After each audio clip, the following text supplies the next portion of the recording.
The Senate will come to order. The senators will please take their seats. Those persons not entitled to the privileges of the floor will kindly retire to the gallery. The senators and all in attendance will stand and be led in prayer by the Reverend Dr. Dennis K. Myers, Southside Baptist Association, Petersburg. Reverend Myers, thank you so much.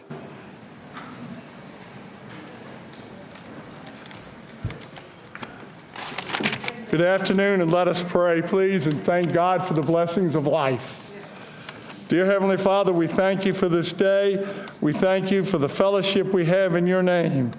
As we come together, please bless these men and women who serve this hallowed chamber and give thanks for their service to the community and to the Commonwealth. Give each man and woman present the ability to give of their time, their talents, and their treasures as they show service above self in serving their constituents, their localities, and the Commonwealth of Virginia. May each one of these have the strength of Samson, the wisdom of Solomon, the patience of Job, the perseverance of Paul, and the love of Jesus in all they do and say. May everything we do, say, and think give you praise, honor, and glory. Do your name as the giver of life and love. We ask that all these things be given in the name of God, who gives us something, everything we have, and what we are and who we will be. Amen. Amen.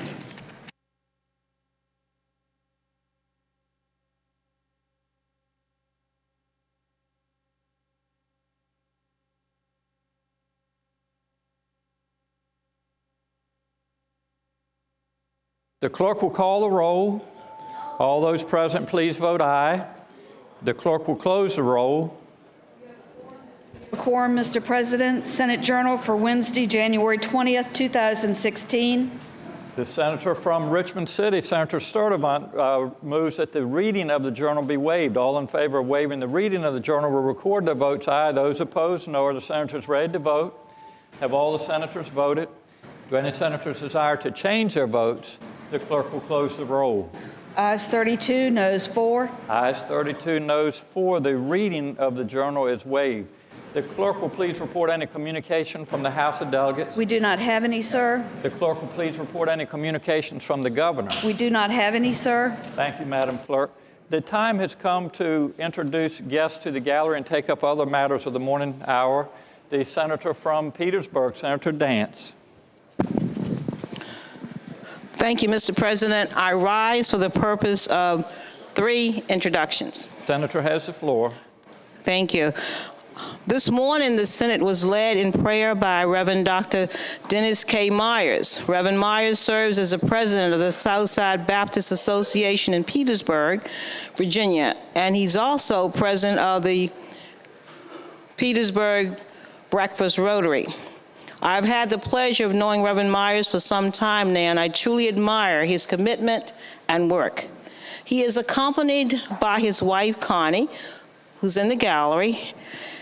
And Mr. President, you need to know that today is very special for Reverend Myers because he turned 65. This is his birthday today.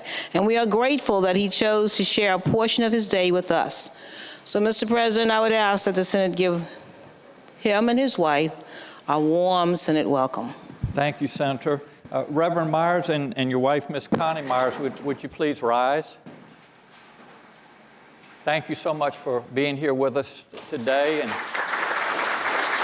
thank you, as the senator from Petersburg said, for sharing your special day, your birthday with us. And it means the world to us for you to help us get off to a good start with your wonderful prayer and message. So thank you, and we wish you the best. And I would ask the members of the Senate to please join me in offering Reverend Myers and his wife, Miss Connie Myers, the warm welcome of the Senate.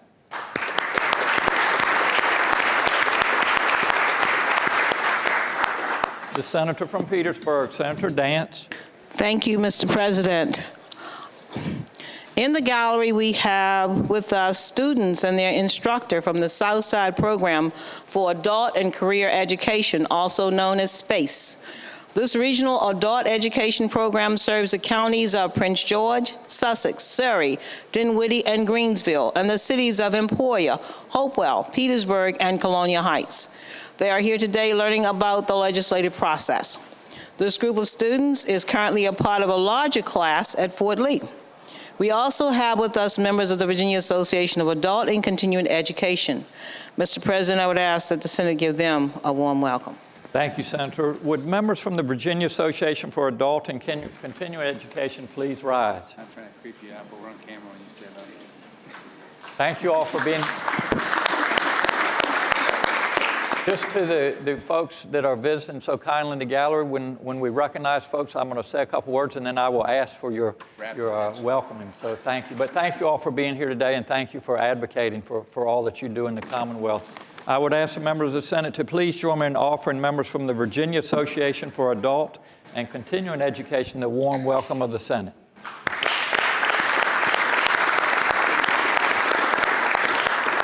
The Senator from Petersburg.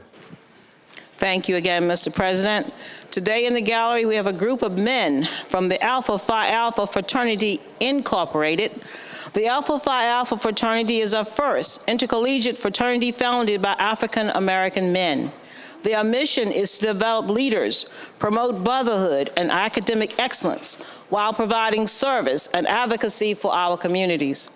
Their membership consists of over 2,500 college-educated men across the state of Virginia, and they have active college and alumni chapters across the state. I had the opportunity to greet the group of men this morning, especially their president, Mr. Sean Bates. I want to make sure I had his name right. And the other members. I would ask you, Mr. President, if you would give them a warm Senate welcome. Thank you, Senator. Would members from Alpha Phi Alpha fraternity please rise? Wow, you all are strong in numbers this morning. So thank you all for being here and getting ready for a winter storm, it looks like. So we appreciate you taking time out of your schedule to be with us and advocating for those things that you feel strongly about. So thank you again for being here. I'd ask the members of the Senate to please join me in offering members from Alpha Phi Alpha fraternity the warm welcome of the Senate.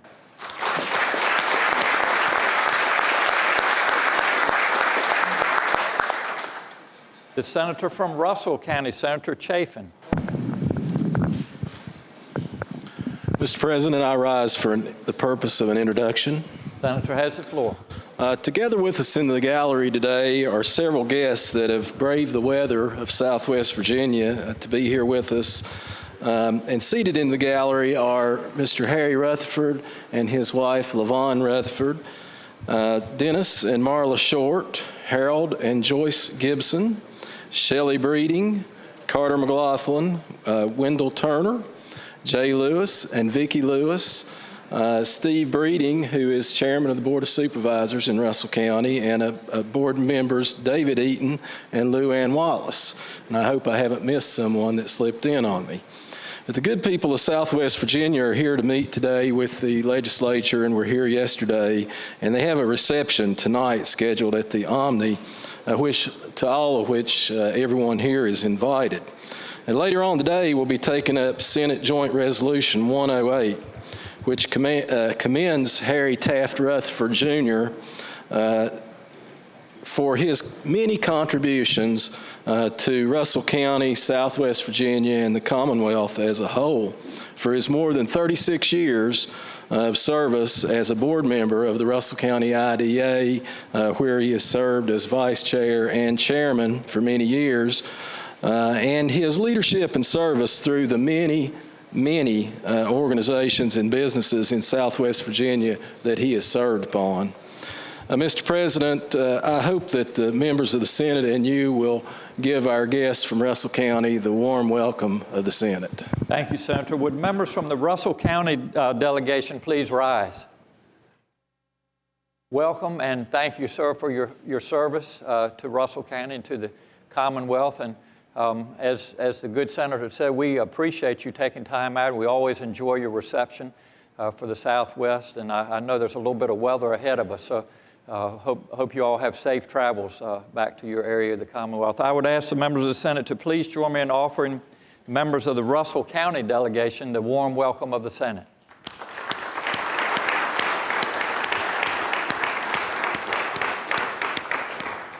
The senator from Alexandria, Senator Eben. Thank you, Mr. President. I rise for request and 3 introductions. Senator has the floor. Can the journal reflect that the gentleman from Norfolk is away on pressing personal business? Yes, the journal will so reflect that the senator from Norfolk, Senator Alexander, is away from the Capitol on pressing personal business. Senator from Alexandria. The first introduction is of Dr. Logan Capitan, the CTO of Unmanned Systems International, and Stacy Stratton of CAI. They are both leaders in the rapidly emerging field of unmanned aerial systems who are working to expand the economic benefits to the Commonwealth in this promising technology.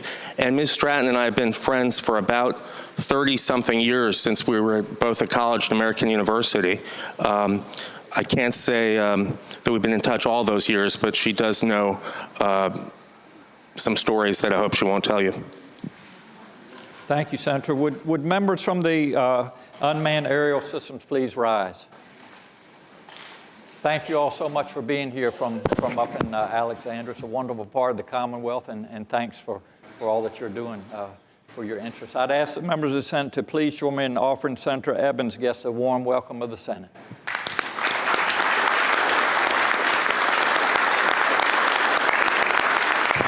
Senator from Alexandria. My second introduction is of someone who's a true multitasker. Douglas Bunch is committed to public service in a variety of ways. He's a partner in the public interest law firm of Cohn and Milstein. He, in his spare time, heads a nonprofit and founded it that builds schools all over the world for underprivileged children. And he's also active in making the William and Mary community a stronger one and mentoring students there. I hope you'll extend to him the warm welcome of the Senate. Thank you, Senator. Would Mr. Douglas Bunch please rise?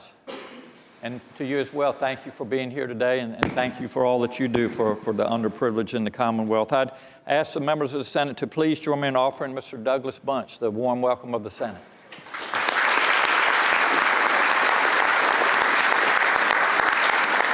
Senator from Alexandria. Thank you, Mr. President. My final introduction is of 2 constituents who really make our community a better place. First, I'd like to introduce retired Brigadier General Lynn Hooper, who's with the Virginia Independent Auto Dealers Association and has served our country with great distinction. And also, I'd like to introduce his wife, Lexa Lynn Hooper, who has been active with New Hope Housing in the 30th District and in Delegate Senator Sturvell's district. New Hope Housing is an award-winning nonprofit that finds creative and lasting solutions to end the cycle of homelessness, particularly in the Route 1 corridor. So I hope you'll extend to them the warm welcome of the Senate. Thank you, Senator. Would Mr. and Ms. Hooper please rise? You're on opposite sides of the gallery. So thank you all, Mr. and Ms. Hooper, so much for sharing some time with us. And to you and everybody else in the gallery and out there today, we wish you safe travels upon your return to home. I would ask the members of the Senate to please join me in offering Mr. and Mrs. Hooper the warm welcome of the Senate.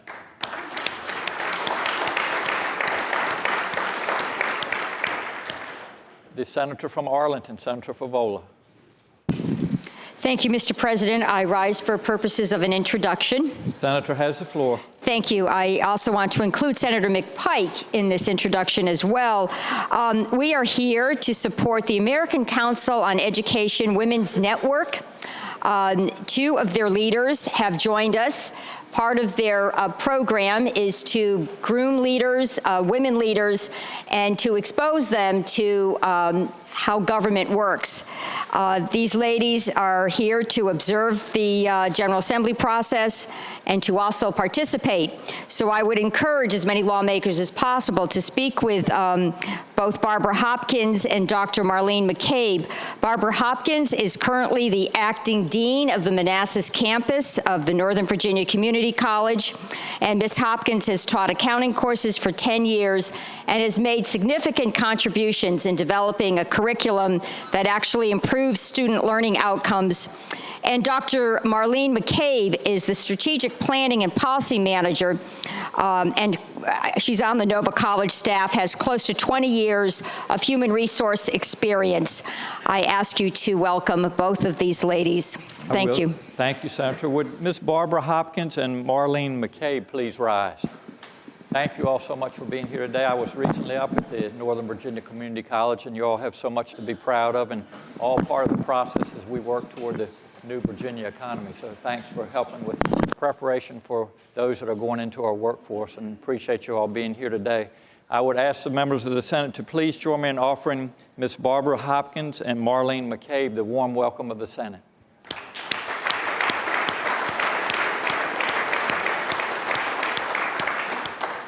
Senator from Fauquier, Senator Vogel.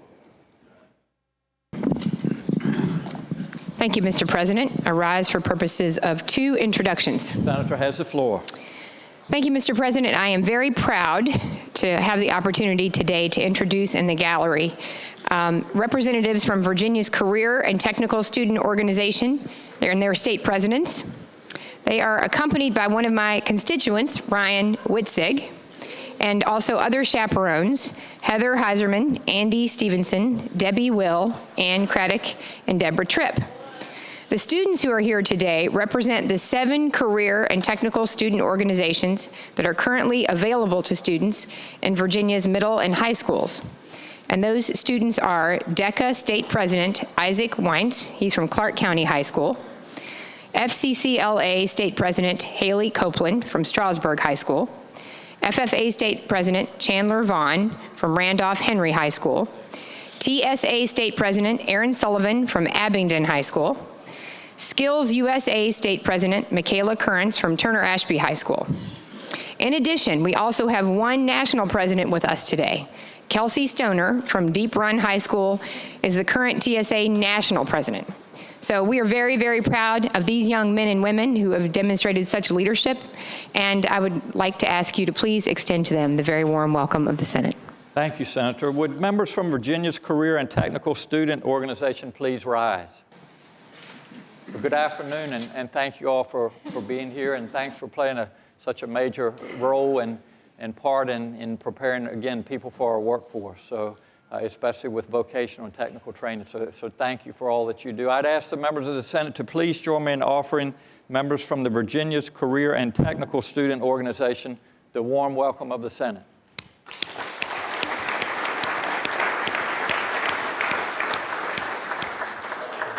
Senator from Fauquier. And thank you, Mr. President. A second introduction I'm very proud to have in the gallery today, a number of representatives from Virginia's winery and vineyard industries. I believe I have more vineyards in my district than any other member of the Senate of Virginia. They're here today participating in Virginia Wine Council's annual Wine and Vine Legislative Day at the Capitol.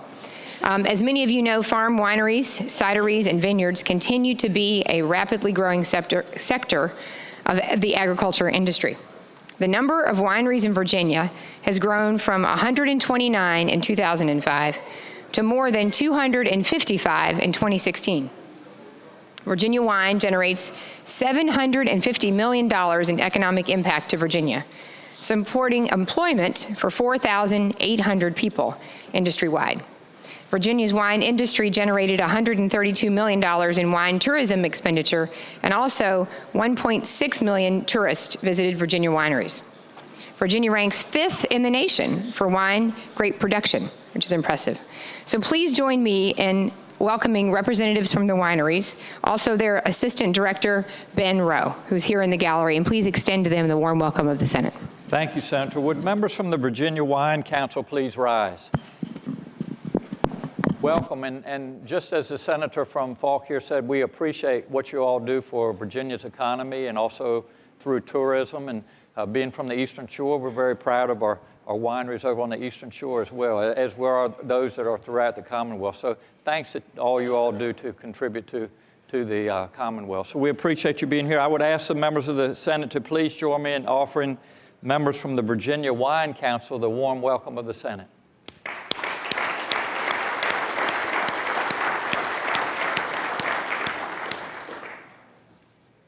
The junior senator from Virginia Beach, Senator DeStefano. Mr. President, I rise for the purpose of an introduction. Senator has the floor. In the galley today, we have Captain Chris Ludford.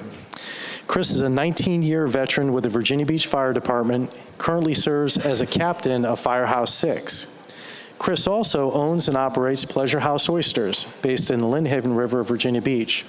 They currently have over 3 million oysters grown in the Lynnhaven, and last year donated thousands of dollars in goods and services to the local and state charities. His family has owned this business and been featured on Southern Living, Garden and Guns, and the Food Network magazines. I ask you to welcome Captain Ludford. I will. Thank you, Senator. Would Chris Ludford please rise? Welcome. Good seeing you, and hope everything back in Virginia Beach is going along okay, and tell folks that I know back there hello, and you know who I'm talking about. So thanks for your service to the fire department and keeping us safe in Virginia Beach. And again, thank you for your work with oysters and restoration and really cleaning up the Chesapeake Bay. So we appreciate all that you do. I'd ask members of the Senate to please join me in welcoming Chris Ludford to the Senate of Virginia.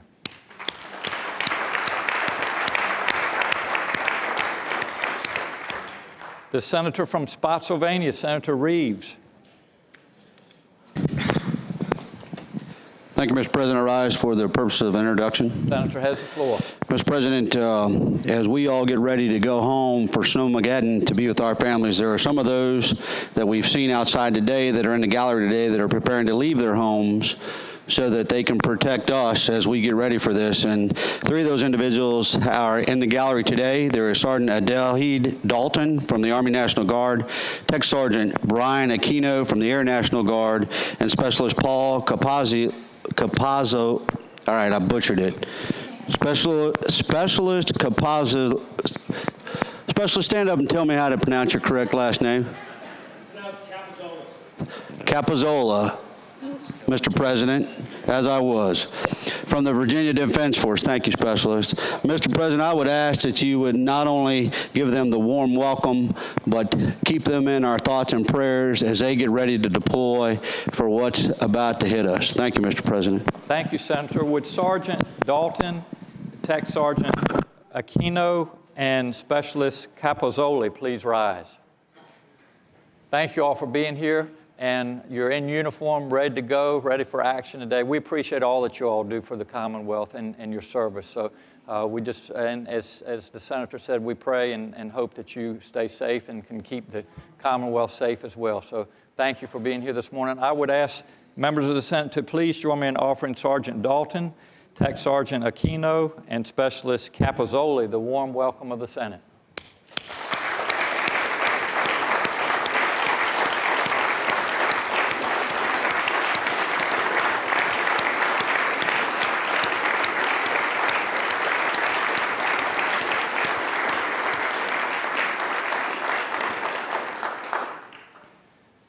The senator from Accomack, Senator Lewis. Mr. President, rise for the purpose of an introduction. Senator has the floor.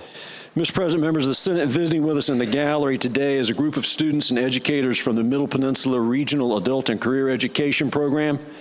This organization serves 7 counties, including my constituents from Matthews County. This organization helps with adult literacy, GED programs, and teaching English to non-native speaking students. Included in today's group are instructors Brooke Pazzetti, Susan Sanderson, Edith Turner, and students Jose Valaquez, Rose Veltman, and Claudia Riez. I'd ask that they be given a warm welcome. Thank you, Senator. Would members from the Middle Peninsula please rise? It's great seeing you all here today, and thank you for sharing some time with us this afternoon. And we certainly hope when you finish here today, you have safe journeys to home. And look forward to seeing you again soon in the future. I'd ask the members of the Senate to please join me in offering visitors from the Middle Peninsula of the Commonwealth a warm welcome of the Senate.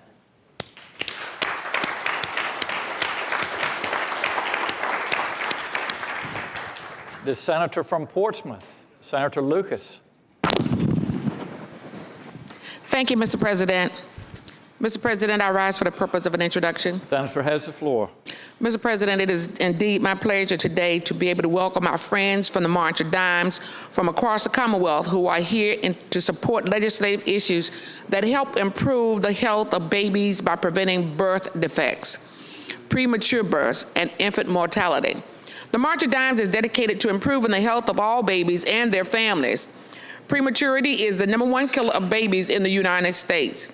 The March of Dimes is working to change that and help more moms to have full-term pregnancies and healthy babies. The March of Dimes has led the drop in premature births in the Commonwealth from 12.1% to 9.2%. The March of Dimes helps moms have full-term pregnancies and healthy babies by finding research to identify the reasons why babies are born too soon or very sick and work on preventions.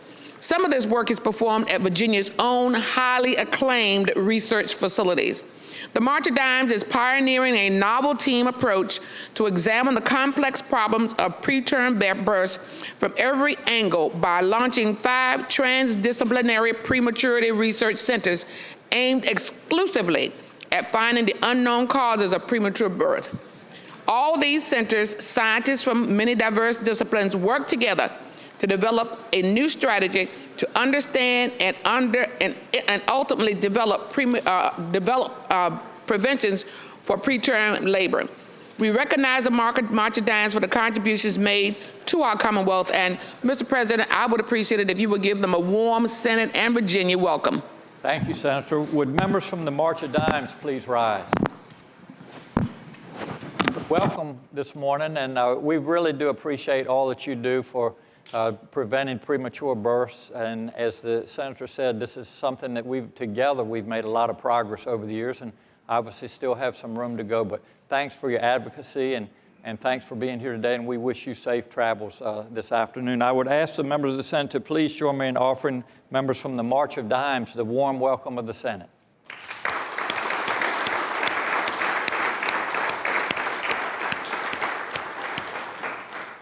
The senator from James City County, I believe we have a communication from the House. If you could make a motion for that, I appreciate it. Thank you, Mr. President. I would respectfully move that we waive the reading of any communications received from the House of Delegates, sir. Thank you, Senator. The question is, shall the reading of the communication be waived? All in favor of waiving the reading of the communication will record their votes aye. Those opposed, no. Are the senators ready to vote? Have all the senators voted? Do any senators desire to change their votes? The clerk will close the roll. Ayes 39, noes 0. Ayes 39, noes 0. The reading of the communication is waived. Resolutions, petitions, and bills are now in order.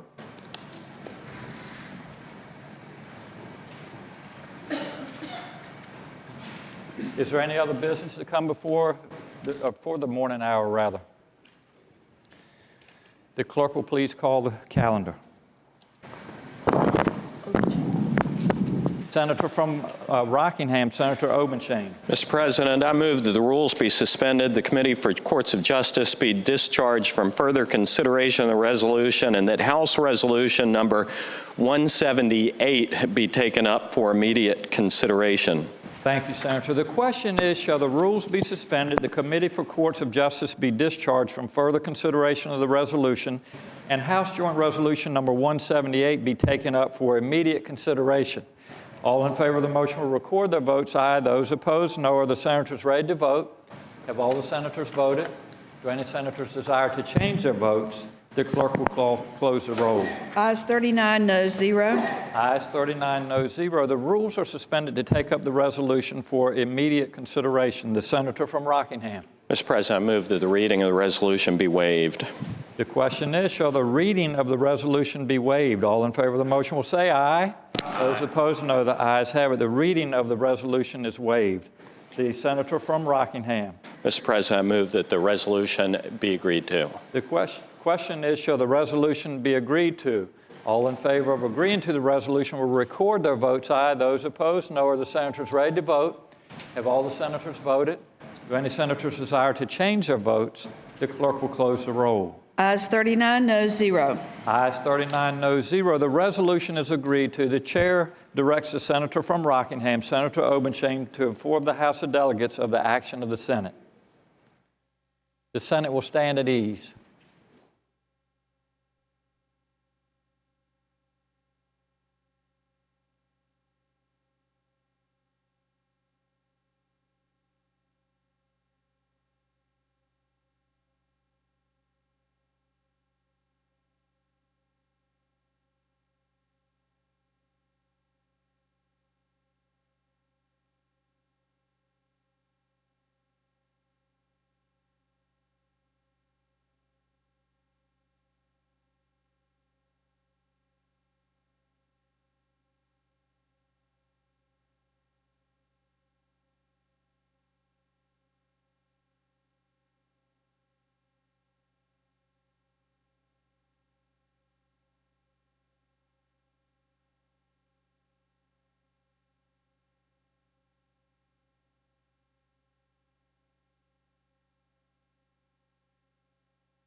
The Senate will come to order.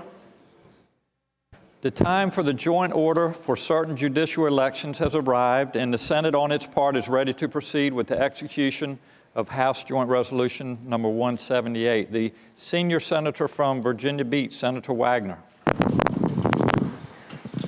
Thank you, Mr. President. I move that Senate Resolution number 29 be agreed to. That's the resolution that's been in the calendar for the State Corporation Commission, Judge. Thank you, Senator. The question is, shall the resolution be agreed to? All in favor of agreeing to the resolution will say aye. Those opposed, no. The ayes have it. The resolution is agreed to. The senior senator from Virginia Beach.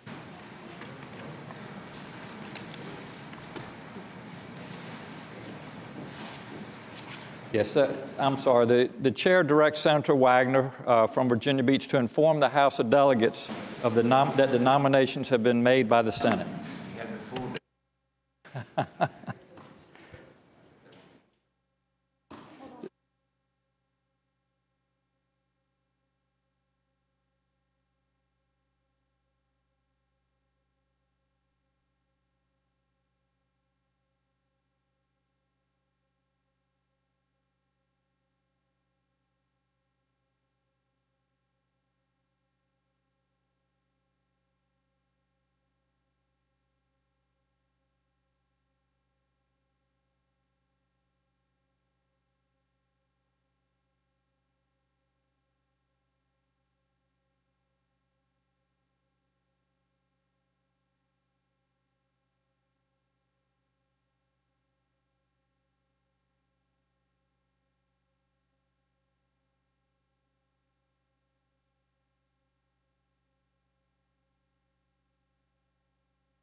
Welcome, Delegate Lupasi.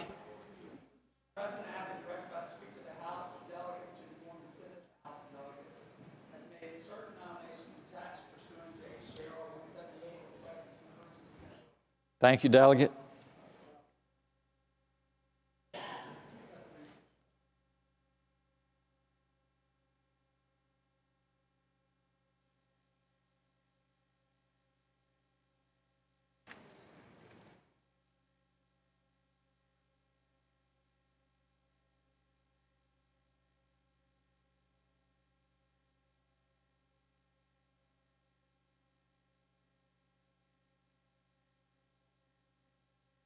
You just start with that.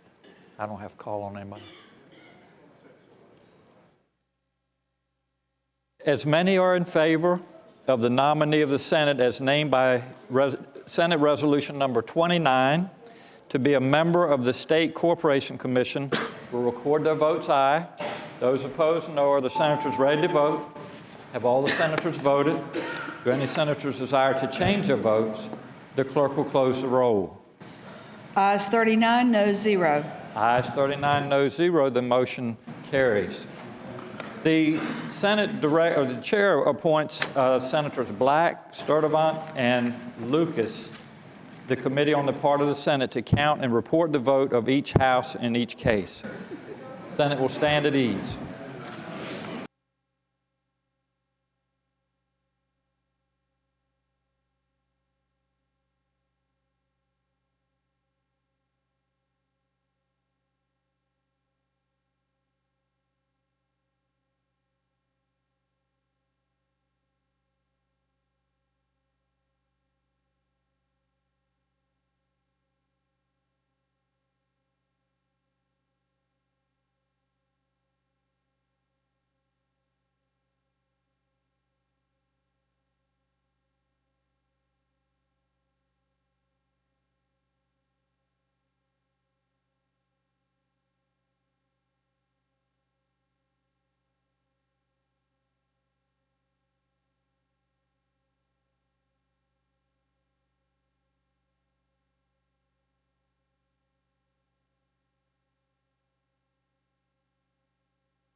The Senate will come to order. The joint order under House Joint Resolution number 178 will be resumed. The clerk will please read the report of the committee to count the vote. The number of votes necessary to elect in the House of Delegates, 51. In the Senate, 21. Senior Senator from Virginia Beach, Senator Wagner.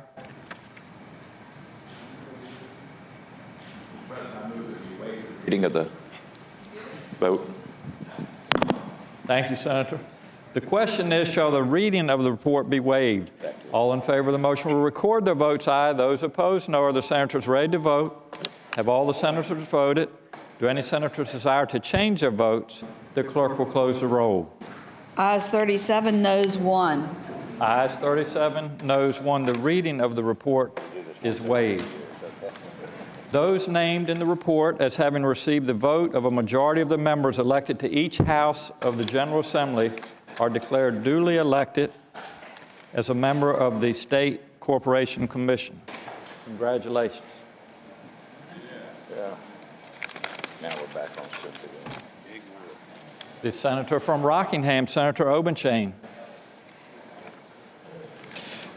Mr. President, I move that the rules be suspended, the Committee for Courts of Justice be discharged from further consideration of the resolution, the readings of the title be waived, and Senate Resolution number 25 be taken up for immediate consideration. Thank you, Senator. The question is, shall the rules be suspended, the Committee for Courts of Justice be discharged from further consideration of the resolution, the readings of the title be waived, and Senate Resolution number 25 be taken up for immediate consideration? All in favor of the motion will record their votes aye. Those opposed, no. Are the senators ready to vote? Have all the senators voted? Do any senators desire to change their votes? The clerk will close the roll. Ayes 39, noes 0. Ayes 39, noes 0. The rules are suspended to take up the resolution for immediate consideration. The chair recognizes the senator from Rockingham, Senator Obenshain. Mr. President, I move the rules be suspended, the Committee for Courts of Justice be discharged from further consideration of the resolution, the readings of the title be waived, and the Senate Resolution number 26 be taken. 25 be agreed to. I move that Senate Resolution number 25 be agreed to.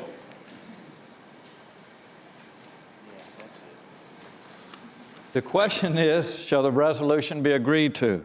All in favor of the motion will say aye. Aye. Those opposed, no. The ayes have it. The resolution is agreed to.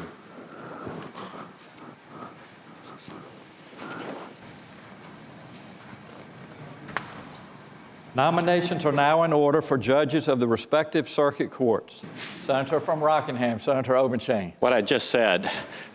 Mr. President, I move that the rules be suspended, the Committee on Courts of Justice be discharged from further consideration of the resolution, and that the reading of the title be waived, that Senate Resolution number 26 be taken up for immediate consideration. Thank you, Senator. The question is, shall the rules be suspended, the Committee for Courts of Justice be discharged from further consideration of the resolution, the readings of the title be waived, and Senate Resolution number 26 be taken up for immediate consideration? All in favor of the motion will record their votes aye. Those opposed, no. Are the senators ready to vote? Have all the senators voted? Do any senators desire to change their votes? The clerk will close the roll. Ayes 39, noes 0. Ayes 39, noes 0. The rules are suspended to take up the resolution for immediate consideration. The senator from Rockingham, Senator Obenshain. Mr. President, I move that the resolution be agreed to. The question is, shall the resolution be agreed to? All in favor of the motion will say aye. Those opposed, no. The ayes have it. The resolution is agreed to. Nominations are now in order for judges of the respective general district courts. The senator from Rockingham. Mr. President, I move that the rules be suspended, the Committee for Courts of Justice be discharged from further consideration of the resolution, the readings of the title be waived, and that Senate Resolution number 27 be taken up for immediate consideration. The question is, shall the rules be suspended, the Committee for Courts of Justice be discharged from further consideration of the resolution, the readings of the title be waived, and Senate Resolution number 27 be taken up for immediate consideration? All in favor of the motion will record their votes aye. Those opposed, no. Are the senators ready to vote? Have all the senators voted? Do any senators desire to change their votes? The clerk will close the roll. Ayes 39, no 0. Ayes 39, no 0. The rules are suspended to take up the resolution for immediate consideration. The senator from Rockingham. Mr. President, I move that the resolution be agreed to. The question is, shall the resolution be agreed to? All in favor of the motion will say aye. Those opposed, no. The ayes have it. The resolution is agreed to. Nominations are now in order for judges of the respective juvenile and domestic relations district courts. The senator from Rockingham.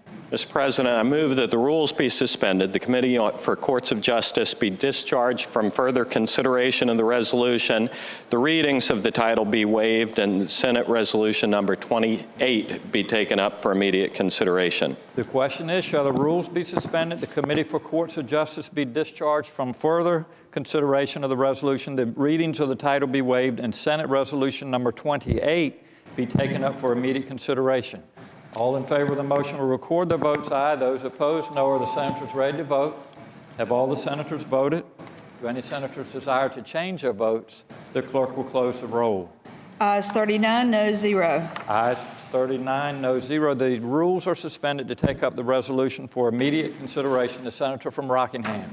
Mr. President, I move that the resolution be agreed to. The question is, shall the resolution be agreed to? All in favor of the motion will say aye. Aye. Those opposed, no. The ayes have it. The resolution is agreed to.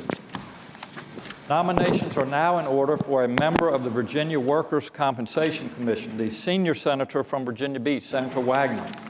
Mr. President, I move the rules be suspended, the Committee on Commerce and Labor be discharged from further consideration of the resolution, the readings of the title be waived, and Senate Resolution number 30 be taken up for immediate consideration. The question is, shall the rules be suspended, the Committee on Commerce and Labor be discharged from further consideration of the resolution, the readings of the title be waived, and Senate Resolution number 30 be taken up for immediate consideration?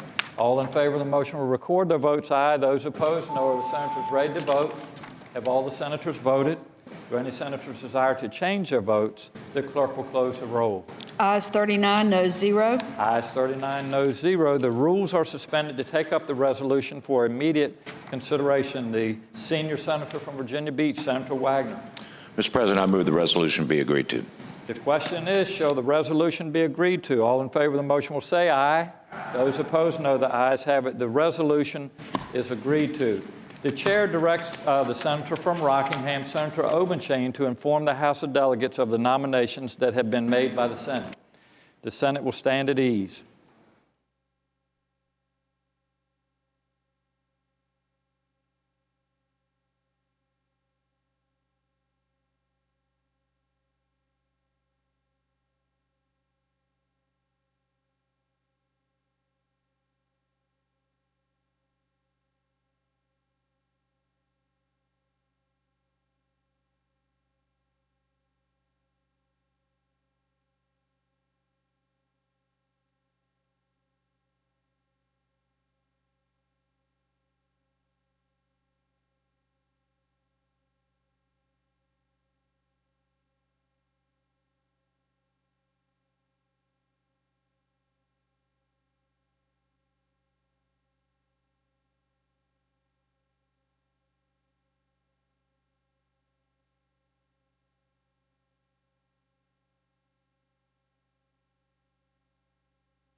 The Senate will come to order.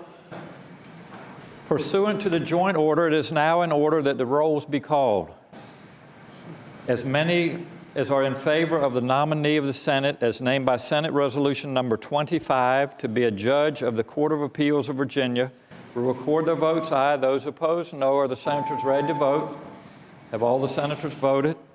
Do any senators desire to change their votes? The clerk will close the roll. Ayes 37, noes 0. Ayes 37, noes 0. The motion carries.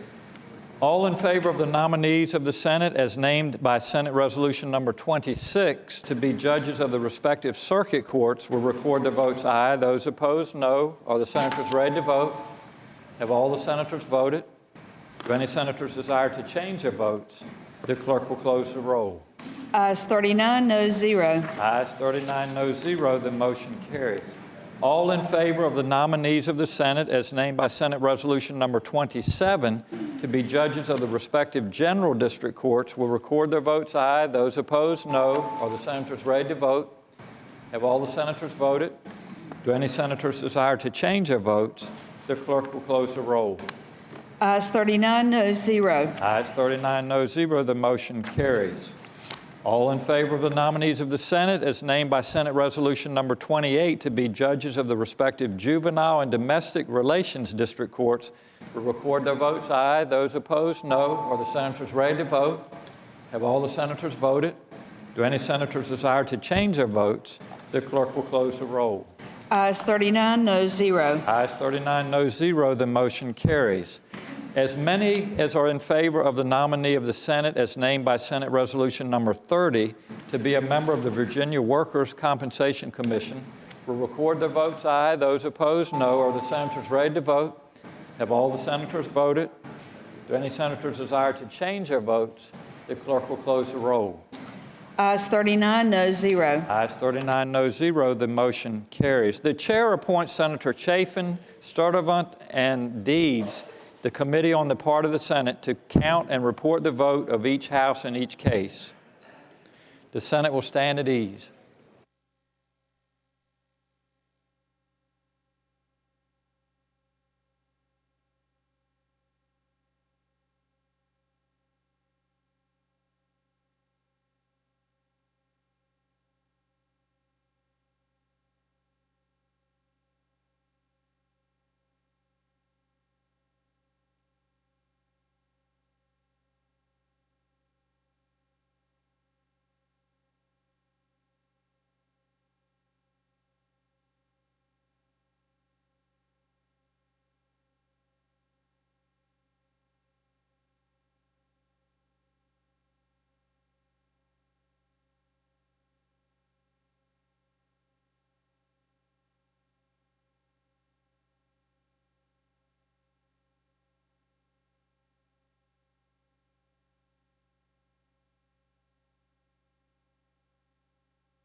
Senate will come to order.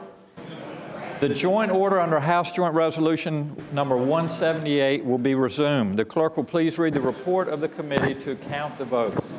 The committee has reported as follows. Number of votes necessary to elect in the House of Delegates, 51, in the Senate, 21. Thank you, Madam Clerk. The senator from Rockingham, Senator Obenshain. Mr. President, I move to waive the reading of the report. The question is, shall the reading of the report be waived? All in favor of the motion will record their votes aye. Those opposed, no. Are the senators ready to vote? Have all the senators voted? Do any senators desire to change their votes? The clerk will close the roll. Ayes 37, noes 2. Ayes 37, noes 2. The reading of the report is waived. Those named in the report as having received the vote of a majority of the members elected to each House of the General Assembly are declared duly elected. A judge of the Court of Appeals of Virginia, as judges of the respective circuit courts, general district courts, and juvenile and domestic relations district courts, and as a member of the Virginia Workers' Compensation Commission for the terms that have been set forth. Congratulations. This clerk will please call the calendar. Senate calendar for Thursday, January 21st, 2016. Uncontested calendar, Senate bills on third reading. Senator from James City County, Senator Norman. Thank you, Mr. President. I respectfully move that all the Senate bills on the third reading on the uncontested calendar, including all Senate bills on pages 1 and 2, including Senate Bill 27 through Senate Bill 423, be placed on their final passage in the block. If any senator desires to remove a bill from the block, please do so after the clerk has read the number of that bill. Thank you, Senator. The question is, shall the Senate bills on the uncontested calendar, third reading pages 1 through 2, Senate Bill 27 through Senate Bill 423, be placed upon their final passage in the block, with the understanding that any senator desiring a bill removed from the block will do so after the clerk has read the number of the bill. All in favor of the motion will say aye. Aye. Those opposed, no. The ayes have it. The motion is agreed to. The bills are before us in the block. The clerk will please read the number of the bills. Senate Bill 27, Senate Bill 109, Senate Bill 205, Senate Bill 423, Senate Bill 240. That's not in the block, sorry. Thank you, Madam Clerk. The question is, shall the bills in the block pass? All in favor of the motion will record their votes aye. Those opposed, no. Are the senators ready to vote? Have all the senators voted? Do any senators desire to change their votes? The clerk will close the roll. Ayes 38, noes 0. Ayes 38, noes 0. The bills in the block pass. Regular calendar, Senate bills on third reading. Senate Bill 240, a bill relating to Virginia Tort Claims Act, notice of claim, electronic filing when notice filed with Department of Transportation. The senator from Roanoke City, Senator Edwards. Mr. President, this is a bill that was requested by VDOT to make it easier for people to file claims, but mostly small claims. There are about 3,000 claims that were filed in the first 6 months of last year, for example, mostly small claims. It allows people to use electronic filing. They can also continue to use hand filing, mail filing, and so forth for the notice of claims. So it doesn't take away any rights. It just adds the right to have an electronic filing. With that explanation, I move that the bill pass. Thank you, Senator. The question is, shall the bill pass? All in favor of the motion will record their votes aye. Those opposed, no. Are the senators ready to vote? Have all the senators voted? Do any senators desire to change their votes? The clerk will close the roll. Ayes 37, noes 2. Ayes 37, noes 2. The bill passes. Senate Bill 241, a bill to substitute its service or process on registered agent of domestic corporation. The senator from Fairfax City, Senator Peterson. Thank you, Mr. President. I move the bill pass and speak to the motion. The senator has the floor. Ladies and gentlemen of the House, this is the bill you've all been waiting for. It has to do with the service of process on corporations. It is a somewhat arcane subject, but I'm going to spend just a moment on it. Basically, when you serve process on a person, you can either serve that person individually by handing it to them through a process server, or you can post it on the single-family residence where they abide. However, when you serve process on a corporation, you have to serve process actually on an officer of the corporation or what's known as a registered agent, which every corporation in Virginia is required to maintain.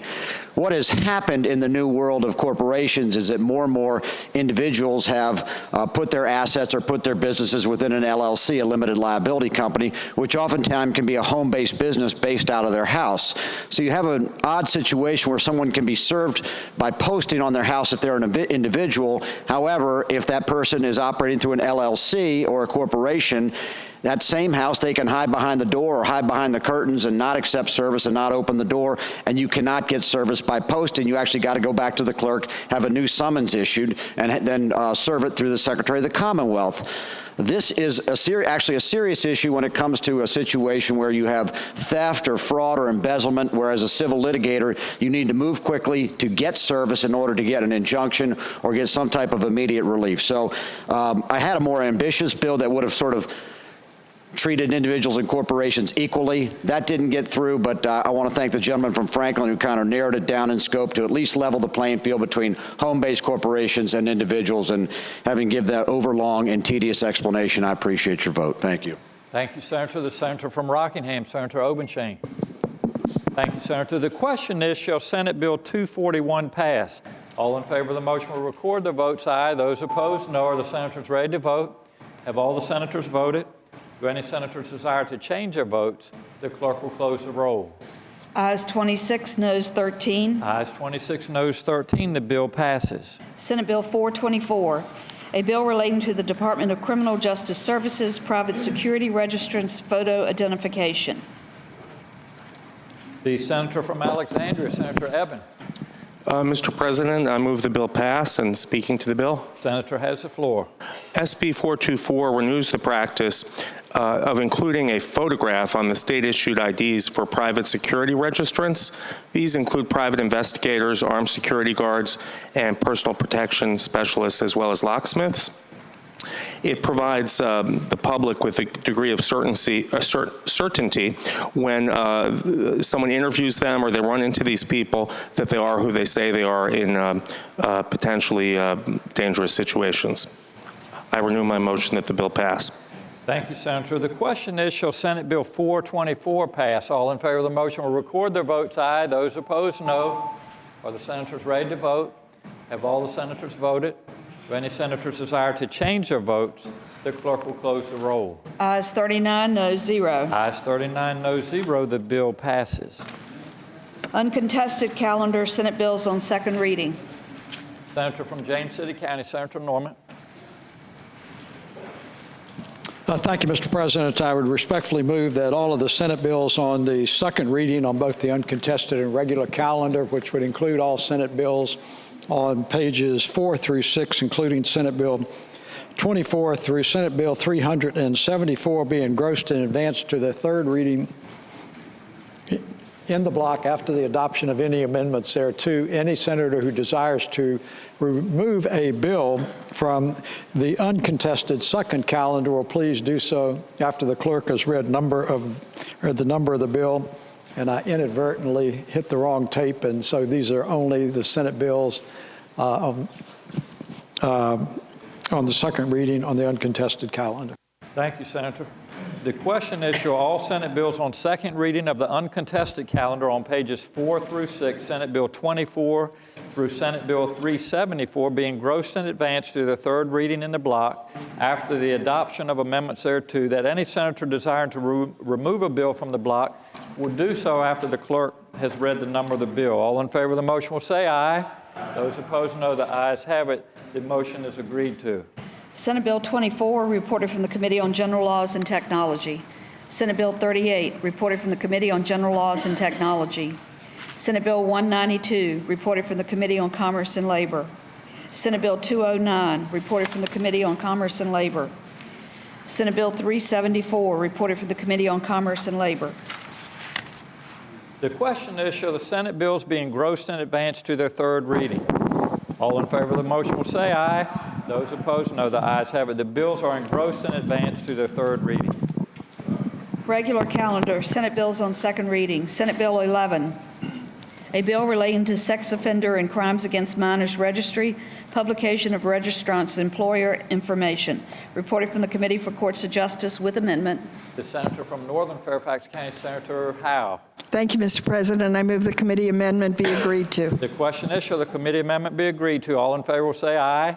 Those opposed, no. The ayes have it. The amendment is agreed to. The senator from Northern Fairfax County.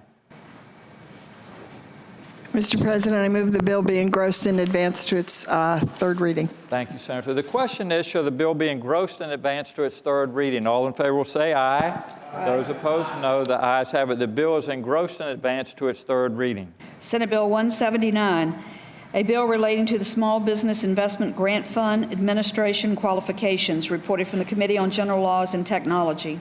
The senator from Portsmouth, Senator Lucas. Thank you, Mr. President. Mr. President, I move that the bill be engrossed in advance to its third reading. The question is, should the bill be engrossed in advance to its third reading? All in favor of the motion will say aye. Aye. Those opposed, no. The ayes have it. The bill is engrossed in advance to its third reading. Senate Bill 208, a bill relating to the statewide fire prevention code, state fire marshal, consumer fireworks penalties. Reported from the Committee on General Laws and Technology. The senator from Buckingham, Senator Garrett. Mr. President, I ask that bill go by for the day. Without objection, Senate Bill 208 will go by for the day. Senate Bill 229, a bill relating to purchase of flags of the United States of America and the Commonwealth of Virginia by public bodies. Reported from the Committee on General Laws and Technology. The senior senator from Henrico, Senator McEachin. Mr. President, I move that bill be engrossed in advance to its third reading. The question is, shall Senate Bill 229 be engrossed in advance to its third reading? All in favor of the motion will say aye. Those opposed, no. The ayes have it. The bill is engrossed in advance to its third reading. Senate Bill 305, a bill to require the Department of Professional and Occupational Regulation to provide certain notices in English and Spanish regarding the handling of asbestos. Reported from the Committee on General Laws and Technology. The senator from Alexandria, Senator Eben. I move the bill be engrossed and passed to its third reading. Thank you, Senator. The question is, shall the bill be engrossed in advance to its third reading? All in favor of the motion will say aye. Aye. Those opposed, no. The ayes have it. The bill is engrossed in advance to its third reading. Senate Bill 335, a bill relating to public employment, inquiries by state agencies and localities regarding criminal convictions, charges, and arrest. Reported from the Committee on General Laws and Technology. Senator from Petersburg, Senator Dance. Thank you, Mr. President. I move that the bill be engrossed in advance to its third reading. Thank you, Senator. The question is, shall the bill be engrossed in advance to its third reading? All in favor of the motion will say aye. Those opposed, no. The ayes have it. The bill is engrossed in advance to its third reading. Senate Bill 337, a bill relating to the Department of Veteran Services, Virginia War Memorial Division names and homes of record designation for Virginians killed in action. Reported from the Committee on General Laws and Technology with amendment. The senator from Newport News, Senator Miller. Thank you, Mr. President. I move the amendment be agreed to. The question is, shall the committee amendment be agreed to? All in favor of the motion will say aye. Those opposed, no. The ayes have it. The committee amendment is agreed to. The senator from Newport News. Thank you, Mr. President. I move the bill be engrossed in advance to its third reading. The question is, shall the bill be engrossed in advance to its third reading? All in favor of the motion will say aye. Those opposed, no. The ayes have it. The bill is engrossed in advance to its third reading. Senate Bill 351, a bill relating to the Treasury Board meetings. Reported from the Committee on General Laws and Technology. Senator from Bath County, Senator Deeds. Mr. President, I move that the bill be engrossed and passed to its third reading. The question is, shall the bill be engrossed in advance to its third reading? All in favor of the motion will say aye. Those opposed, no. The ayes have it. The bill is engrossed in advance to its third reading. Senate Bill 447, a bill relating to employment of special counsel by the Attorney General or Governor. Reported from the Committee on General Laws and Technology. The senator from Rockingham, Senator Obenchain. Mr. President, I move that the bill be engrossed in advance to its third reading. The question is, shall the bill be engrossed in advance to its third reading? All in favor of the motion will say aye. Those opposed, no. The ayes have it. The bill is engrossed in advance to its third reading. Uncontested calendar, Senate bills on first reading. Senator from James City County, Senator Norman. Mr. President, I respectfully move that all the Senate bills on both the uncontested and regular calendar, that the rules of the Senate be suspended and that the first constitutional reading of the titles be dispensed with. Thank you, Senator. The question is, shall the rules be suspended and the first reading of the titles of Senate bills on the uncontested and regular calendars, pages 9 through 15, Senate Bill 78 through Senate Bill 446, be dispensed with? All in favor of the motion will record their votes aye. Those opposed, no. Are the senators ready to vote? Have all the senators voted? Do any senators desire to change their votes? The clerk will close the roll. Ayes 39, noes 0. 39, no, 0. The reading of the titles is dispensed with. The senator from James City County, Senator Norment. Thank you, Mr. President. I would now ask that all the bills be passed by for the day. The question is, shall the Senate bills on the uncontested and regular calendars now on second reading be passed by for the day? All in favor of the motion will say aye.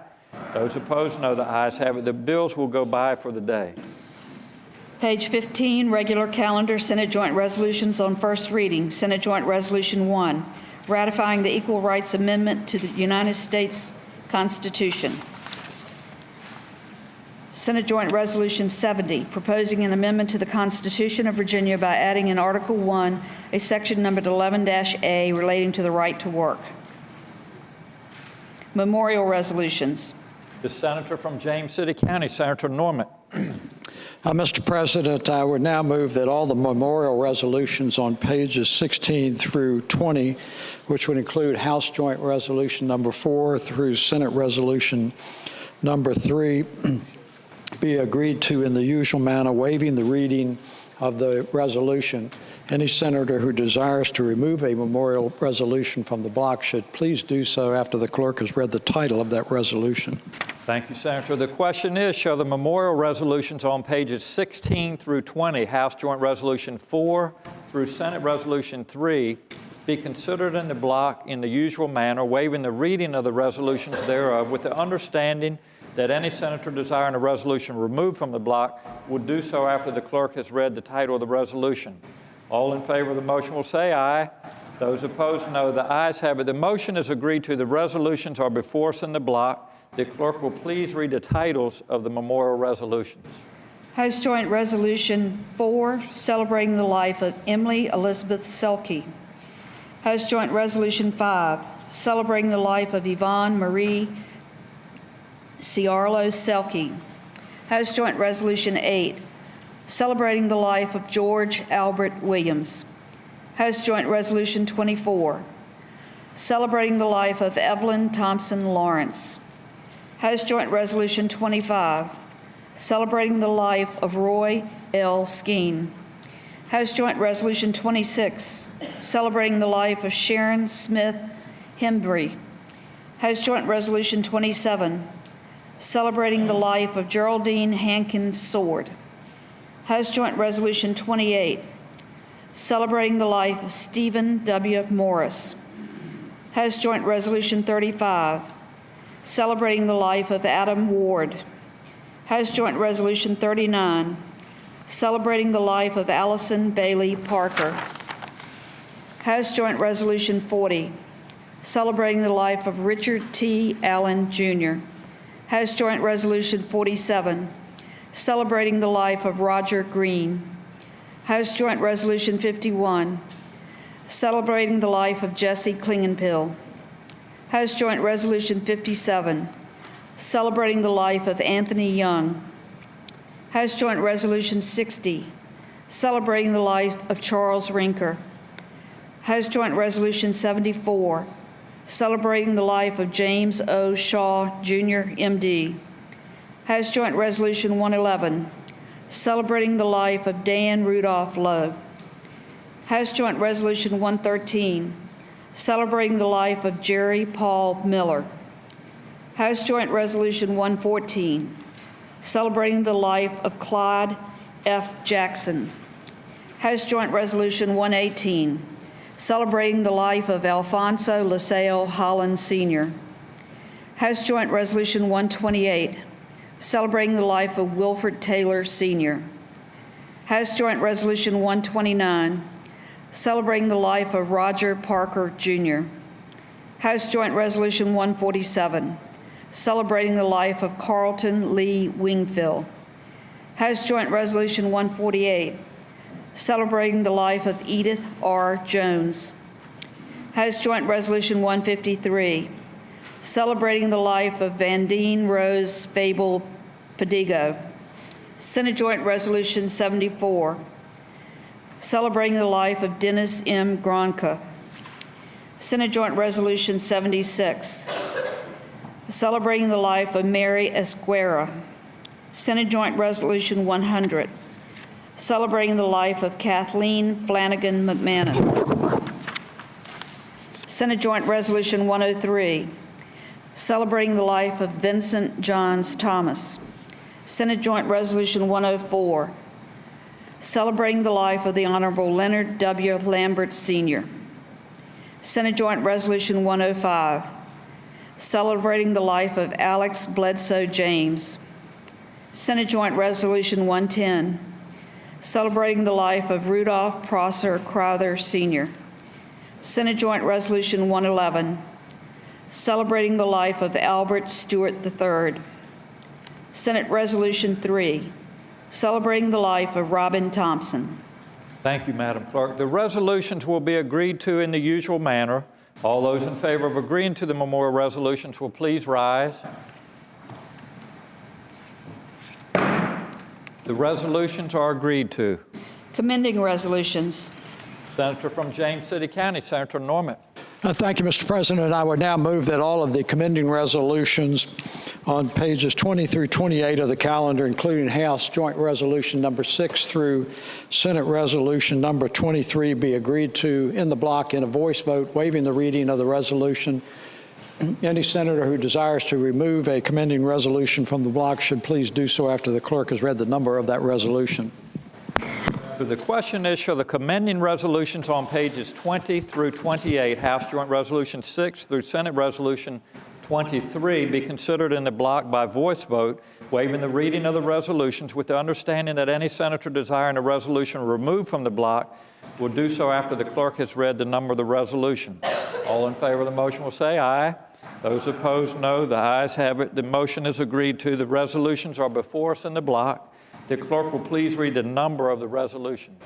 House Joint Resolutions 6, 10, 11, 12, 13, 14, 15, 16, 19, 20, 21, 30, 32, 33, 34, 36, 41, 43, 46, 48, 49, 54, 59, 62, 67, 68, 71, 75, 80, 81, 85, 91, 95, 98, 102, 106, 107, 121, 122, 125, 126, 127, 130, 132, 133, 140, 141, 142, 143, 144, 145, 146, 152, 154, 155, 156, 175, Senate Joint Resolutions 77, 78, 82, 98, 99, 106, 108, 109, Senate Resolutions 2, 13, 20, and 23. Thank you, Madam Clerk. The question is, shall the resolutions be agreed to? All in favor of agreeing to the resolution will say aye. Those opposed, no. The ayes have it. The resolutions are agreed to. The senator from Stafford. Senator from Stafford.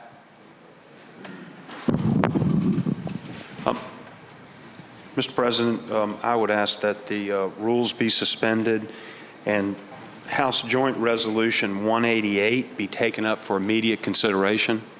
Thank you, Senator. The question is, shall the rules be suspended and House Joint Resolution 188 be taken up for immediate consideration? All in favor of the motion will record their votes aye. Those opposed, no. Are the senators ready to vote? Have all the senators voted?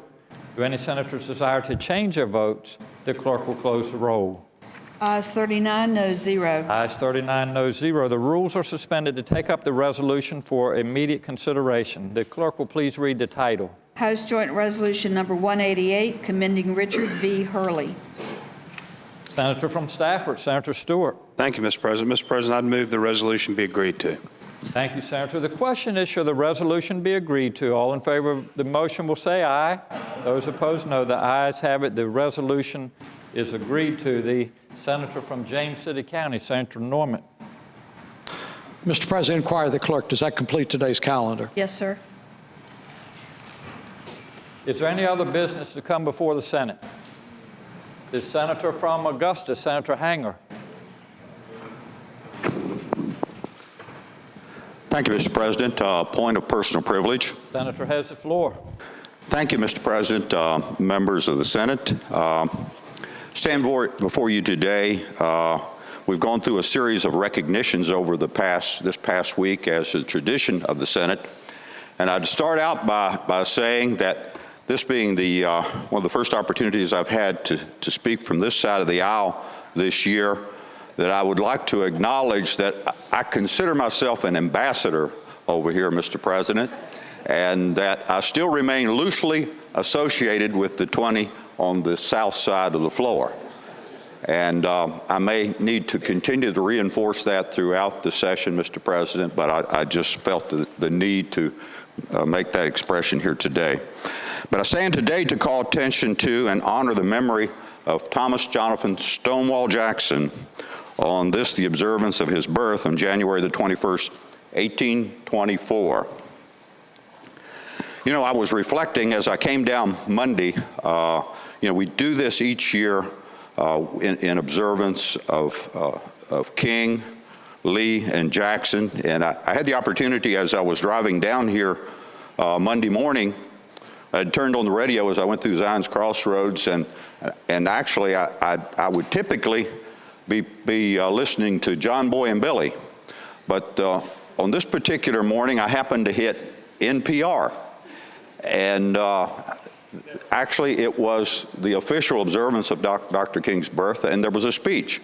There was a recorded speech that it wasn't the I Have a Dream speech, it was another speech that I listened to. And I found it intriguing, actually, the man and the remarks that he made.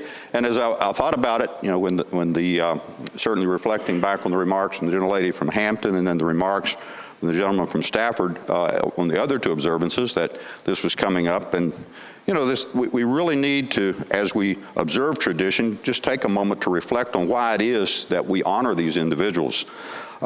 Jackson was a complex person with a deep religious fervor and a fiercely aggressive fighting spirit, a master of rapid movement and surprise tactics, not unlike some of the members of this body. He kept his intentions sometimes veiled in secrecy, so that often his own officers didn't really know his plans until they were ordered to strike. Is that like some members of this group? He recognized the call to fight for Virginia in a time of troubling war, and he obeyed it. I've had the opportunity, Mr. President, to here on the floor of the Senate to go into some detail about General Jackson and his achievements in the past, but today I wanted to be brief and yet in part address an issue, really a concern that challenges us all sometimes. Sometimes it divides us, but clearly is in the background of our thoughts as we attempt to address our history in the context of our present here in Virginia nation.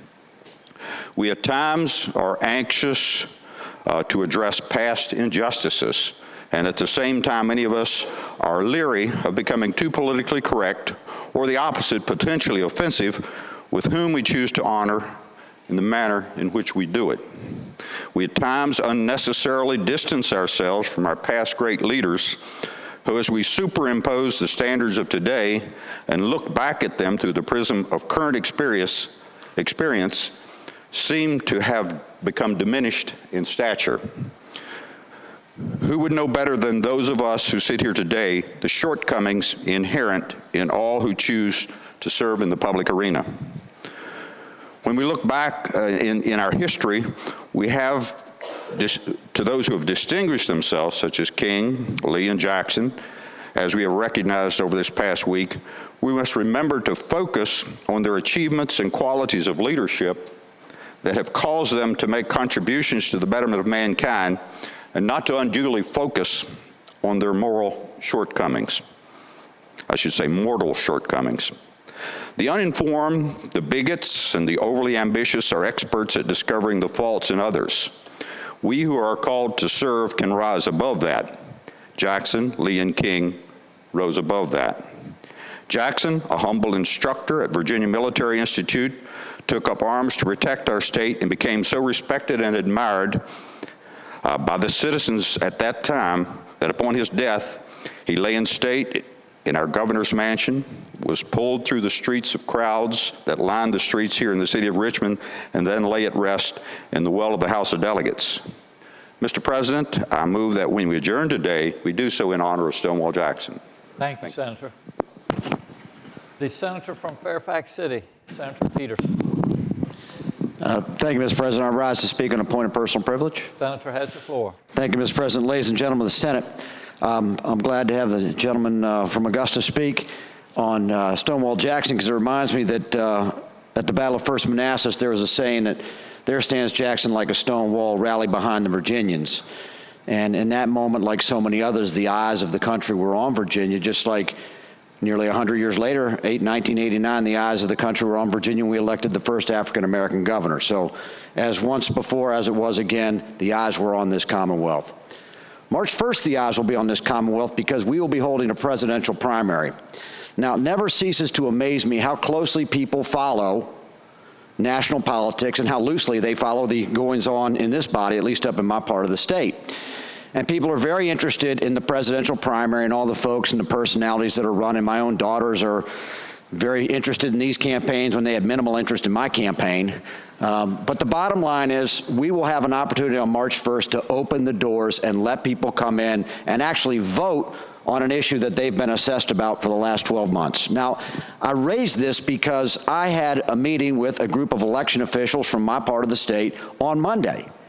And one of the things that they expressed dismay about was the idea that they were going to have to administer a loyalty oath to a large number of people that are going to be coming in to vote in a presidential primary. Now, let me say before I start casting stones, that is a uniform state law that's been on the books. Both parties have taken advantage of it. Both parties have utilized it, and I'm not placing any blame for those folks that utilize what's in the law. I will tell you as an attorney, you always tell your client what their options are, and they should use those options which make the most sense. What I'm saying is, in today's Virginia, it's no longer appropriate to have state agencies and state employees enforcing a loyalty oath to decide whether or not people can participate in a state-run primary. We need to change that law. We don't need to cast blame as to who enacted that law. We just need to change the law. So I will be, actually, I've already filed legislation. One of these days it's going to pop up on the computer with a number, but there will be an opportunity for emergency legislation to correct this law before it's too late. Now, let me give you a couple logistical details about having a loyalty oath, particularly in today's world. First of all, let me start with the fact that more and more, and I'm not just talking about my own family or my own district, but just people in general are more independent than you would expect. There was a recent poll showing as high as 48% of registered voters in this state consider themselves to be independents. Not Democrats, not Republicans, but independents. Now, that's not to say they don't have a predisposition to vote to the left or to the right, but by and large, they consider themselves free agents in the electoral process, and God bless them for it. Secondly, we have more and more people voting absentee. Trying to enforce a loyalty oath in in-person voting is hard enough. Trying to do it in an absentee ballot is darn near impossible, because you've got to mail them a separate envelope with the loyalty oath, and then, of course, when you get back the ballot that's been voted, do you only count it if you get the loyalty oath, or do you have to wait to see if you get the follow-up envelope in the mail? Third, up in my part of the state, and really across the state, we have a number of people that are federal employees and are subject to the Hatch Act. Now, that's not to say that they cannot vote in party primaries. We know that they can, but we do know people that are concerned for their employment as well they should, and say, well, I work in a Democratic administration, can I take an oath to be a Republican? Or I work for a Republican congressman, can I take an oath to be a Democrat? And worry that they're putting their employment at risk? They shouldn't have to worry about that, folks. They should be able to vote and participate in a state-run primary as they wish. Parties that want to limit the franchise in primaries, or excuse me, that want to limit the franchise in selecting their nominee, have an option to do that. It's called the convention or the mass meeting. We've all done that. We've all participated. Some of us may have been nominated that way. But again, using state agencies and state tax dollars to enforce these loyalty oaths is not right. So I'm not here trying to benefit any candidate, whether it's on the Republican or Democratic side. I'm simply saying that we need to change this law, and we need to do it quickly. I hope you will join me next week in bringing this issue up and solving this issue for the Virginia people. Thank you. Thank you, Senator. The senior senator from Henrico, Senator McEachin. Mr. President, I rise for a point of personal privilege. Sir has the floor.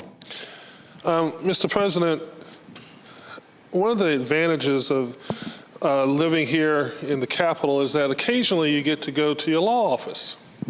And I did so this morning. At 7:30 we had our attorneys meetings, and I was sharing with them after we reviewed some cases what was going on here at the Capitol. And as it turns out, one of my lawyers is a fellow by the name of Rob Sievers. And Rob is a Republican. And he reminded me that he's a Second Amendment Republican. And I suspect, I haven't actually asked him this because I'm scared of the answer, but Rob lives in my district, but I suspect that if the senator from Rockingham ran against me, that Rob would vote for him, despite the fact that I sign Rob's paycheck every other week. And so I said to Rob, well, you know, we were talking about Appalachia School of Law, which is where he went, and he was there on that tragic day of the shooting, and he was actually the student bar president of the school that day. And I said, well, you know, we had this great debate about guns and how good guys with guns can save people from bad guys with guns. And he said, Donald, it didn't happen. That is something that has been spread by the NRA. It didn't happen that way. I was there. It unfolded before my very eyes. And in fact, about 10 minutes before those two guys went and got their guns, the guy had been subdued by what? Unarmed students. If anybody's interested in seeing his letter to the editor that he wrote to the Roanoke Times when all this was being spread around by the NRA, I've got it here. I'm happy to share it with your office. He put it in writing. You've heard of urban legends. Well, I suppose this is a rural legend. So at least on this side of the aisle, at least at this desk, I'm still waiting to hear about the notion of how a good guy with guns can save people who don't have guns from bad people with guns, because although I know that the senator from Rockingham said it in all good faith, it just ain't so. Senator, the junior senator from Henrico, Senator Donovan. Yes, sir. On a more lively note, I wanted to make sure that everybody, as we go our separate ways tonight for Snowmageddon, you do have the opportunity to fill your belly with warm chili from the 25th Annual General Assembly Wild Game Chili Cook-Off. It'll be over at the Oliver North Building, 5:30 to 7. Would love to have you. Thank you. Oliver Hill. Oliver Hill.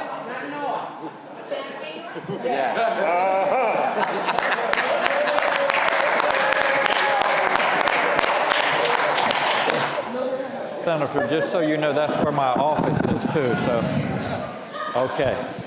The senator from Hanover, Senator McDougal. Thank you, Mr. President. I was really surprised that you were located in the Oliver North building, but Mr. President, I rise for a purpose of announcement.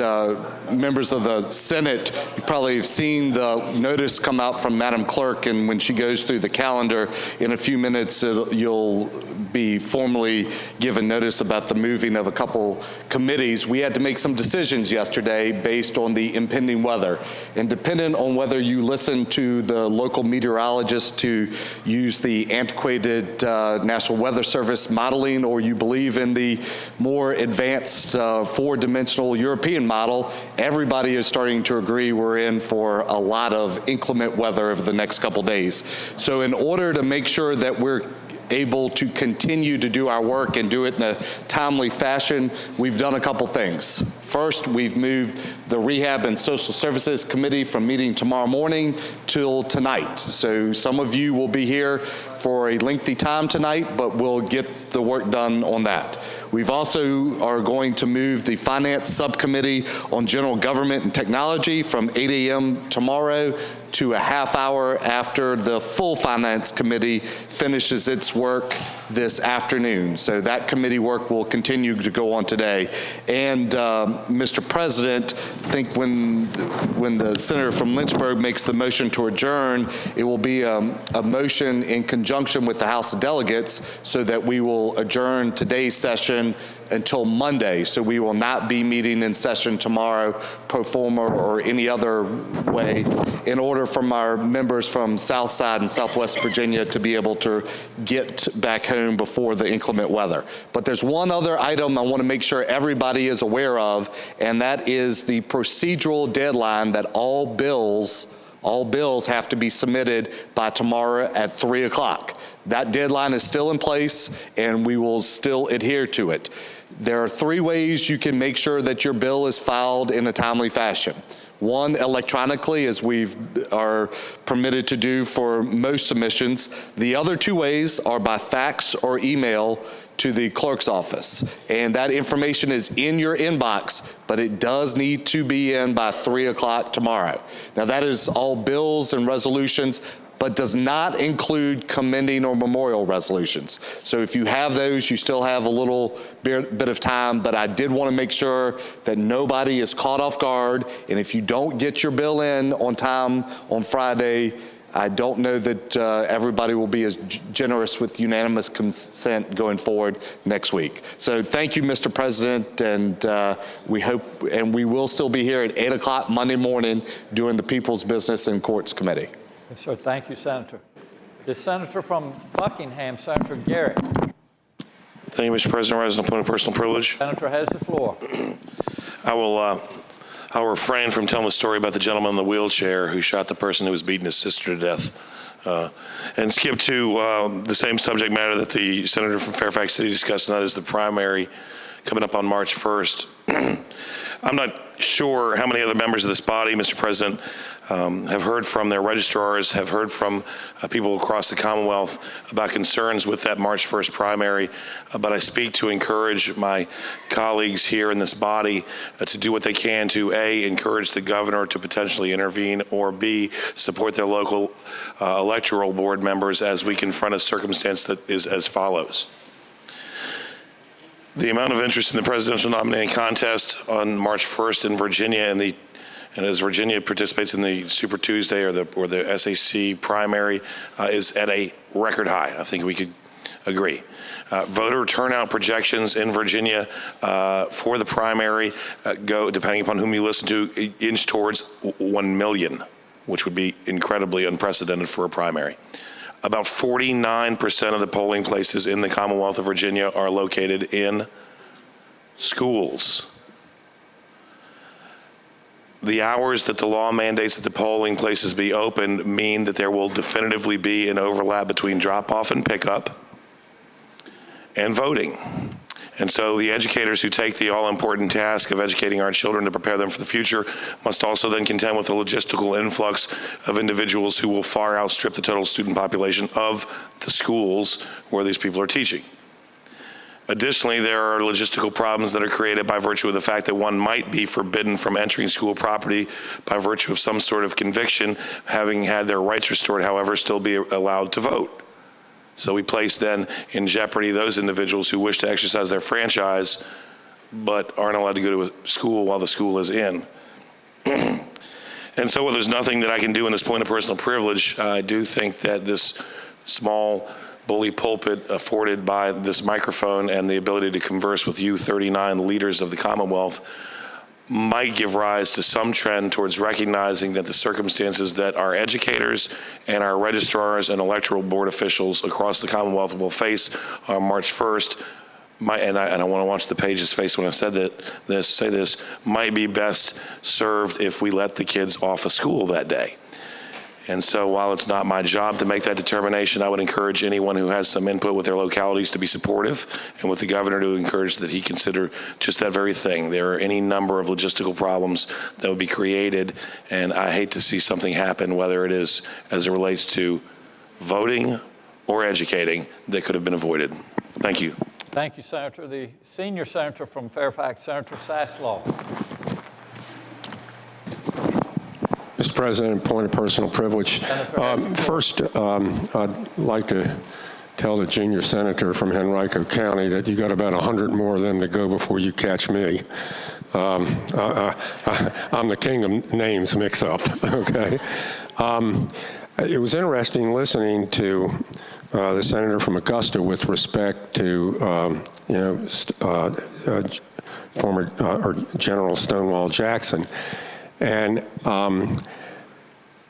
I got a little nervous when he started comparing people here, some of the people here with Stonewall, the image that some people had of Stonewall Jackson.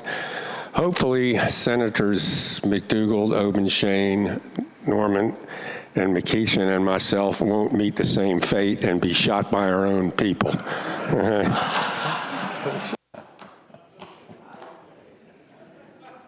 The senator from Rockingham, Senator Obenshain. Mr. President, point of personal privilege. Senator has the floor. Mr. President, I rise to speak briefly to the points made by the senior senator from Henrico County. I appreciate his secondhand eyewitness experience that he has recounted concerning the reports from the tragic events in Grundy back from 2002. And I would point out that I have great respect for the senior senator from Henrico County. And I do want to point out I have great respect for the Fourth Estate as well. I never have read this from a source as reliable perhaps as the NRA. So perhaps the senior senator could share that with me. And actually, I didn't read the account from members of the Fourth Estate here who I have great confidence in. I didn't read it from, say, Mr. Nolan from the Times-Dispatch or from the Roanoke Times or from the Daily Press or even the Pilot or even from the vaunted pages of the Washington Post. But what I would point out is that maybe it came from a less reliable media source, the account concerning who intervened and who participated in the tackling of that gunman who killed 3 of his classmates and faculty members at Appalachian School of Law. I would point the senior senator from Henrico County to the January 17, 2002 issue of the New York Times, in which the New York Times reported that Michael Gross, 34 years old, of Charlotte, North Carolina, ran to his car for his bulletproof vest, service pistol before he tackled the suspect. Now, perhaps the senior senator from Henrico County has concerns about the reliability of the New York Times, and if he does, we can certainly share a cup of coffee as we discuss those concerns that perhaps might form some common ground for the senior senator from Henrico and myself. But I would point out that this is not coming from a National Rifle Association news release. These are mainstream press reports that do report concerning average citizens, lawful owners of weapons, of firearms, who are in lawful possession of them, who have, in fact, here in the Commonwealth of Virginia, intervened to prevent further death and carnage, specifically at the University or Appalachian University School of Law. Thank you, Senator. The senior senator from Loudoun, Senator Black. Thank you, Mr. President. Point of personal privilege. Senator has the floor. You know, all the discussion about the guns reminds me of a situation. I was the staff judge advocate at Fort Hood, Texas. And Killeen, Texas is a town outside. And they had a crime wave. There was a man who targeted older women, and he would go around and he would break into the house and he would rape these women. And this went on for several weeks, and it was really terrorizing the community. And one day, or one night, this fellow went to the house of an elderly woman. It had a screened-in porch, and the woman heard some noise at the porch. And she went out there, and the man had broken through the screen, and he was reaching his hand in to open up the door. And the lady had a .22 caliber rifle, little rifle, and she leaned out, and she pulled the trigger, and pow! And she hit him in the hip, and he ran off. And then she called the police. The police came in due order, and they went and they looked and they saw a blood stream, and they followed the blood stream for about 3 blocks, and lo and behold, there they found the body of the man whose artery had been severed by a little .22 caliber bullet. And I will tell you that that was the end of that crime spree in Killeen, Texas. And there was not another rape that occurred there during the time that I was there. Not of that nature anyway. So, you know, not only do you defend other people, but there are a lot of defenseless people who rely on that pistol or that rifle or whatever it is to preserve their own lives and their dignity and their safety and their security. So I will not vote for any bill that denies anyone the right to defend themselves under the Second Amendment. Thank you, Senator. Is there any other business to come before the Senate?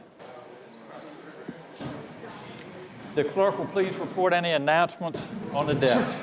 Today, Thursday, January 21st,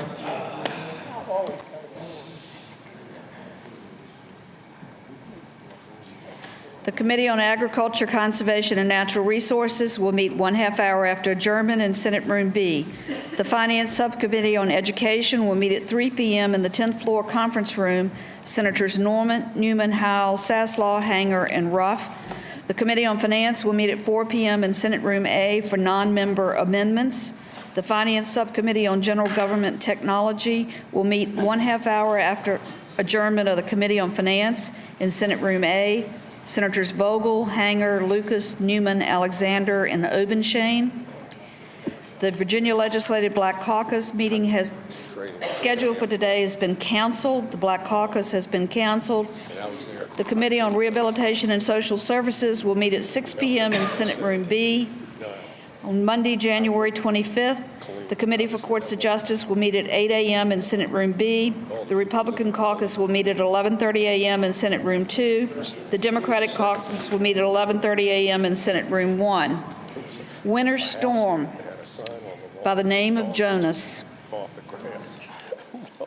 A large winter storm will affect the area beginning around midnight tonight and Friday morning and will be affecting all areas. All areas will see some snow at the onset. This will turn to rain in Richmond, Fredericksburg, and Hampton Roads beginning late Friday afternoon, evening, into the overnight hours, followed by freezing rain and sleet, which should start in that area. By Saturday morning, the snow ice line will begin moving east, and by late afternoon, most areas will be back to snow, with rain hanging on along the coast. Heavy rain of 1.5 to 2.5 inches and high winds on the coast will cause some coastal flooding. Snowfall of 1 to 2 feet in Salem, Lynchburg, and Culpeper, with some 30-inch amounts possible in higher terrain in northwest Lynchburg and Culpeper. Stanton will see 1.5 to 3 feet of snow. Northern Virginia and western Fredericksburg should see anywhere from 16 to 24 inches. Richmond should expect about 6 to 10 inches of snow, along with heavy sleet and icing in the south, and 12 to 20 inches of snow in the north, highest in the northwest. Have a safe trip home and enjoy the snow. Thank you, Madam Clerk. The senator from Lynchburg, Senator Newman. Mr. President, I move that the Senate do now adjourn in memory of Thomas J. Stonewall Jackson until noon on Monday, January the 25th, 2016, pursuant to the Constitution and with the consent of the House of Delegates to adjourn for more than 3 days, and that the Senate suspend the rules and direct the clerk to accept legislation to be introduced until 3:00 p.m. on Friday, January 22nd, 2016. Thank you, Senator. Just for your attention, this is a recorded vote, which is a little bit different. So the question is, shall the Senate adjourn in memory of Thomas J. Stonewall Jackson until 12 noon on Monday, January 25th, 2016, pursuant to the Constitution and with the consent of the House of Delegates to adjourn for more than 3 days, and that the Senate suspend the rules and direct the clerk to accept legislation to be introduced until 3 p.m. on Friday, January 22nd, 2016. All in favor of the motion will record their votes aye. Those opposed, no. Are the senators ready to vote? Have all the senators voted? Do any senators desire to change their votes? The clerk will close the roll. Ayes 38, noes 0. Ayes 38, noes 0. The Senate stands adjourned in memory of Thomas J. Stonewall Jackson and at 12:00 noon on Monday, January 25th, 2016, pursuant to the Constitution and with the consent of the House of Delegates to adjourn for more than 3 days, and the Senate has suspended the rules and directed the clerk to accept legislation to be introduced until 3 p.m. on Friday, January 22nd, 2016.